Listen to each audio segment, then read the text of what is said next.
I'm really grateful to be here, and I want to thank Songshul G for having somehow instigated my participation in the presentation, invited me to apply for this moment, and I've enjoyed very much every one of you, and the organizers have been great. So I'll carry on with this presentation, which is basically a presentation towards the synthesis between scientific knowledge and spiritual wisdom. And there are several areas to that undertaking. One is ancient wisdom, the other one is personal revelation, and the other one is the body of transpersonal psychology, where, you know, we've seen people like Maslow, Carl Jung, Piaget, and others write substantially about spiritual experience and spiritual values. And then we have the science of peace, which is a body of science that I've been developing with collaborators just in the last many years, where we focus on inner peace and social harmony, both things. How to attain inner peace and what are the means to create mathematical models where we can study how peace propagates transgenerationally or within a generation as anything else propagates, like a virus, for example. All right, so basically, I don't know why this thing is not going. Okay, so basically, the main part of the science of peace, which is where I'm going to start from, it's has its foundations in the cognitive paradigm of Melchizedek, which is a paradigm I wrote as a thesis in cognitive neuroscience and the neurobiology of spiritual values. And in that thesis, which was published in Otago University in 2009, I wrote about a distinction between spiritual values and human behavioral values, where spiritual values are essences and presences that we can tap into, like love, like truth, like humor. And when I say humor, I'm not referring to laughter. Laughter is the expression of humor. It's precognition. What's the value of humor? And then the interaction between spiritual and human behavioral values, how that expresses in human life, in a human body, how does a human body embodies spiritual value, and if that can be done at will. And of course, that paradigm, it's an integral paradigm which requires systems theory and holism, so that we can understand that our bodies and our neurons and our hearts and our brains and our respiratory system and DNA and all that, it's part of a whole. And that whole is the environment and the universe in large. So this is an important thing to understand, that we are not disconnected from the larger whole, and that in that larger whole, we have a connection to inherent spiritual values, which I defined as a value field. And as any field of radiation or not, maybe a metaphysical field or a spiritual field, it's got a source, and that source can be known as Brahman or God or the creator, or simply the source of all values, a value field. And when we understand the universe as that and ourselves in it, and we break away from a reductionist, materialistic point of view of who we are, and move on from the old metaphor of, you know, our brains are computers and metaphors like that, then we can derive information from ancestral wisdom and also from personal revelation, personal experience. And that, together with a science that understands the neurogenetical spiritual perspective, broadening our consciousness to understanding of reality, together with ancient wisdom and that kind of science, we combine those two bodies of information, scientific knowledge and wisdom, and then we can start to connect. How is it that our internal reality maps to the external reality, whether it is via synchronicities or via very meaningful moments and the experience of love and things like that? So our objective world, our body, our physical body, and our soul and spirit start to connect in a meaningful way. And therefore, the universe becomes a physical, spiritual universe. And that synthesis it's precisely what I called the connective paradigm of Melchizedek. All right. So the paradigm of Melchizedek produces the desire to learn, to be peace, and to do good, both via science and via spiritual wisdom. So how can we learn to do good via science? Well, can I breathe and reduce my heart rate variability and therefore, my stress hormone levels? Is it good to do actions of kindness for my soul? How do I feel when I'm kind to other people, or when I help somebody with their problems or whatever? And the wisdom also to discern the right opportunity and act in order to accomplish that. So it's not just enough to know that certain actions are good, but also to be aware of other people and the environment, and to know when those actions are good and how to do that. And so that's the wisdom part. And then the spiritual scientific paradigm that I am proposing, or I've been proposing and investigating on both sides, spiritual wisdom, revelation, and science, opens the door to a conscious transformation into higher cognitive states at will, things that I can generate that I know they work. And that basically responds to an elevation or a transformation of purely survival animalistic routines that color our behavior and our thought patterns, which I call human consciousness, to a higher level of consciousness or awareness, which has been called divine consciousness or God's consciousness or enlightenment. And that interaction in our minds of higher thought forms, of more refined thought forms, into the thought mind sphere of the human consciousness, gives us the possibility to comprehend and embody and manifest spiritual actions of peace towards others and towards ourselves, and also to have an understanding on how to access those states of inner peace.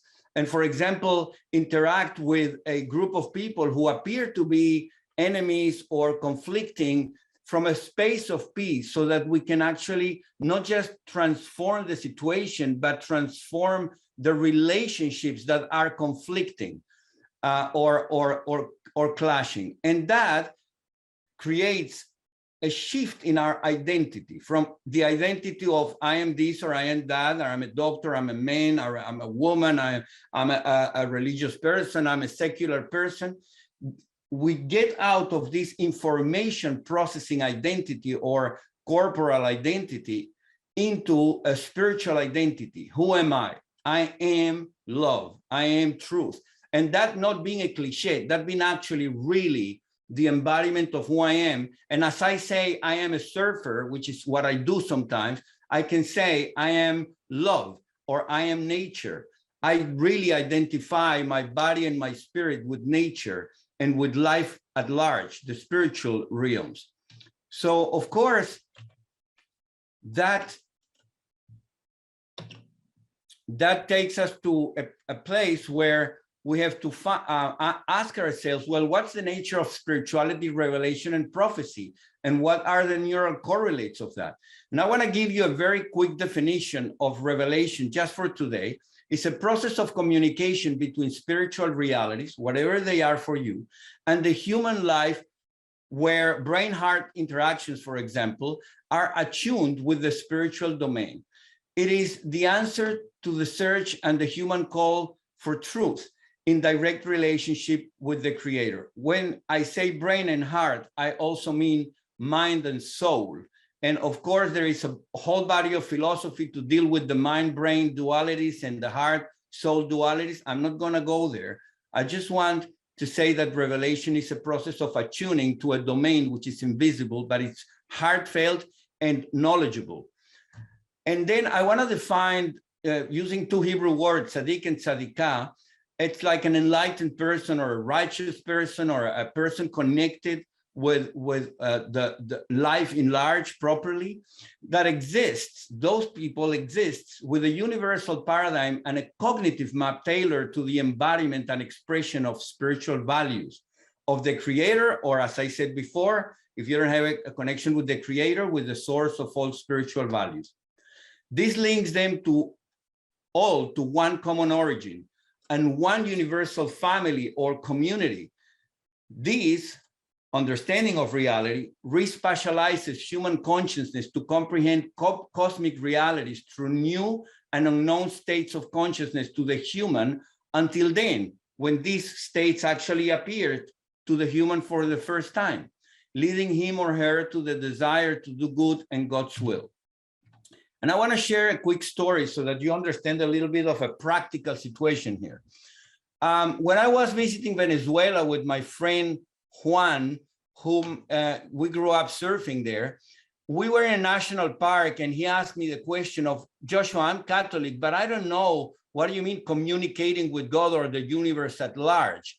And he thought that meant praying in church or, things like that. And I said, no, Juan, this is a communication like you communicate to your friends when you feel bad or good or whatever. And so if you want to, for example, know the mysteries of nature, you just have to really genuinely say to yourself or to the trees or to a person that is conversing with you, I would like nature or God to show me the mysteries of nature.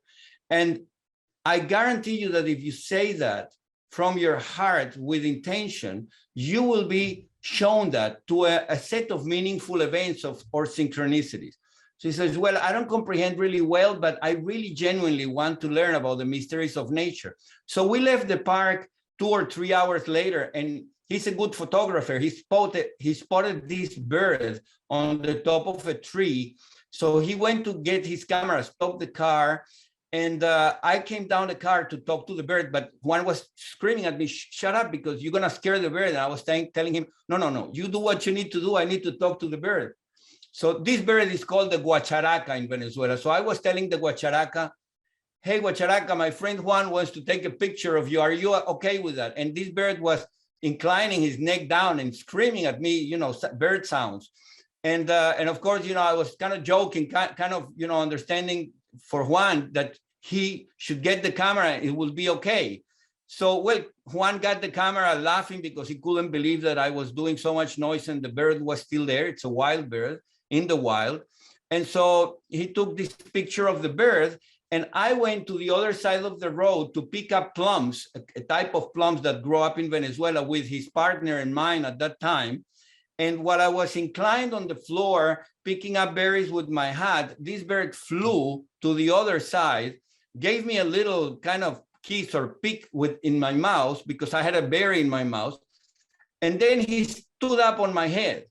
And so I was saying to Juan, you come to this side of the road because I think the bird wants you to take more pictures. And I mean, that's a big bird and the claws were extremely hard on my head, but I was there hanging on, and he took this picture. So then after, 2 or 3 minutes of laughter, I started to tell the bird, you should come down now off my head because, simply because this park is better than the city for you. And that's like 4 hours away.